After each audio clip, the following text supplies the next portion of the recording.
শতবর্ষ পার করেও মহাসমারোহের সঙ্গে পালিত হচ্ছে অবিভক্ত বর্ধমানের রাজা প্রচলিত ধর্মরাজের গাজন।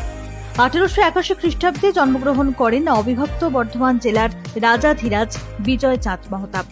রাজবাড়ির এই সন্তান 1903 সালে রাজভার গ্রহণ করেন।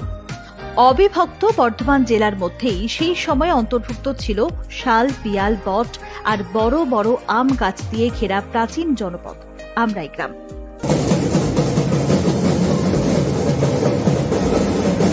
কথিত ইতিহাস অনুযায়ী বর্গী আক্রমণের সময় আম্রকুঞ্জে এসে আত্মগোপন করেন রায় পরিবার। সেই থেকেই এই গ্রামের নামকরণ আমরাই। তবে আমরাই থেকে অপভ্রংশে গ্রামের নামের বানান বিধি হয় আমরাই। বিজয়চাঁদ মহতাবের সময় আমরাই গ্রামের জমিদার ছিলেন চট্টোপাধ্যায় পরিবার। সে সময় এই গ্রামে রাজার নির্দেশ অনুসারে মাটির ধর্মরাজ মন্দির সহ তৈরি করা হয় ভগবান শিবের গঙ্গাধর মন্দির। বর্ধমান মহারাজা এই সমস্ত মন্দিরের সেবায়িত সহ ঢাকি, কামার, নাপিত, মৃৎশিল্পী, সূত্রধর, ফুল প্রদানকারী, গোবরজল দেওয়ার জন্য আলাদা আলাদা ব্যক্তি নিয়োগ করেন।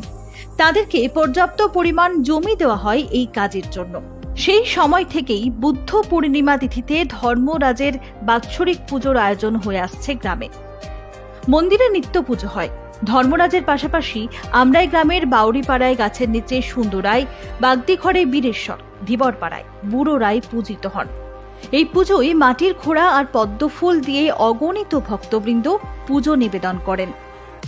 প্রাচীন রীতি অনুযায়ী ধর্মরাজের গাজনে ভক্তবৃন্দরা বান ফোড়ে। লোহার শিখ নিজের শরীরে বিদ্ধ করে গোটা গ্রাম প্রদক্ষিণ করে ভক্তবৃন্দ। বিশাল উচ্চতার শালগাছের গদি, যা সারা বছর পুকুরের জলে নিমজ্জিত থাকে, সেই গাছ চড়ক হিসেবে নিয়ে আসা হয় এই পুজোর সময়। ভক্তরা সুউচ্চ এই শাল গাছের উপর দড়ি বেঁধে ঘোরেন। মাটির 4টি ঘোড়া গরুর গাড়ির ওপর বসিয়ে গ্রাম প্রদক্ষিণ করানো হয়। বর্ধমান রাজা বিজয়চাঁদ মহতাবের পর তার পুত্র উদয়চাঁদ মহতাব বর্ধমানের রাজা হন। তিনি ছিলেন বর্ধমানের শেষ রাজা। তবে রাজপাট বিলুপ্ত হলেও আমরাই গ্রামে রাজপরিবার প্রচলিত এই ধর্মরাজ পুজো এবং গঙ্গাধরের উপাসনার কোনো বিচ্যুতি ঘটেনি। পরবর্তী সময় থেকে আমরাই হিন্দু 16 আনা কমিটি গঠন করে এই পুজোর আয়োজন হয়ে আসছে। গাজনের সময় গ্রামের বাড়িতে অতিথিদের আনাগোনাও থাকে। আশপাশ এলাকার হাজার হাজার মানুষ যোগ দেন উৎসবে। সময়ের সঙ্গে সঙ্গে গ্রামে বিভিন্ন জনজাতির বসবাস হয়েছে। বিভিন্ন ধর্মের মানুষ বর্তমানে গ্রামের বাসিন্দা। সকলেই ধর্মীয় ভেদাভেদ ভুলে এই আনন্দ উৎসবে সামিল হন। মহারাজার প্রচলিত এই পুজোয় প্রাচীন যা রীতিনীতি ছিল, সে সমস্ত কিছুই নিষ্ঠার সঙ্গে ভক্তি ভরে পালিত হয়ে আসছে। আমরা হিন্দু 16 আনা কমিটির বর্তমান সম্পাদক অমিয় মুখোপাধ্যায় বলেন, এই গ্রামের জাতীয় উৎসব ধর্মরাজের গাজন। পুজোর পাশাপাশি গ্রামীণ মেলার আয়োজন হয়। মহারাজার প্রচলিত এই পুজোয় যা কিছু প্রাচীন রীতিনীতি ছিল, সেই সমস্ত কিছুই মেনে চলা হয় আজও। সমস্ত ধর্মের মানুষ এই উৎসবের আনন্দ উপভোগ করেন।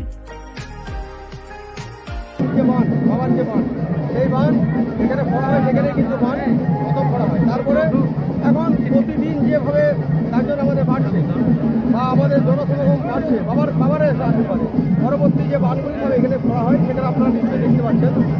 এরপর আগামী দিন আমাদের এই বান ফোড়ার পর আমাদের পাঠা বলিদান হয়। আবার সেই বান ফেটানোর পরই কিন্তু বলিদান শুরু হয়। তারপর রাত্রেবেলায় বাবারা বেরোয়, আমাদের যে বাবা ধর্মরাজ, সুন্দরায়, বীরেশ্বর এবং বুড়ো রায় গ্রাম পরিক্রমা করার পর তারা স্নান করে তারা আবার মন্দিরে প্রবেশ করে। এবং আগামীকাল এই ভক্তরাই আমাদের যে চড়ক, সেই চড়ক ভরার পর তারা পরশুদিন তারপরের দিন তারা উড়ি খুলে যে মন্দির যারা পড়ে তারা উড়ি খোলার পর তাদের সেই পূজার যে পদ্ধতি তারা আমাদের গ্রামের এই যে বাবা ধর্মরাজের গাজন, আমরা একটা কথাই বলি যে ধর্ম যার যার, কিন্তু বাবা ধর্মরাজের গাজন কিন্তু সবার। কারণ এই আমাদের বাড়ি, নিজের বাড়ি দুর্গা পূজা আছে, অনেকের কালী পূজা আছে, কিন্তু এই জনসমাগম কিন্তু দুর্গা পূজা বা কালী পূজা হয় না। এটি আমাদের গ্রামের 12 নম্বর ওয়ার্ডের সবথেকে জাতীয় উৎসব যেটা বলে, সেই জাতীয় উৎসব হচ্ছে আমাদের বাবা ধর্মরাজের গাজন।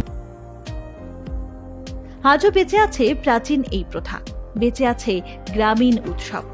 গাজন উপলক্ষে নাটক, যাত্রা সহ বিভিন্ন সাংস্কৃতিক অনুষ্ঠানেরও আয়োজন হয়, যেখানে অংশ নেন স্থানীয়রা।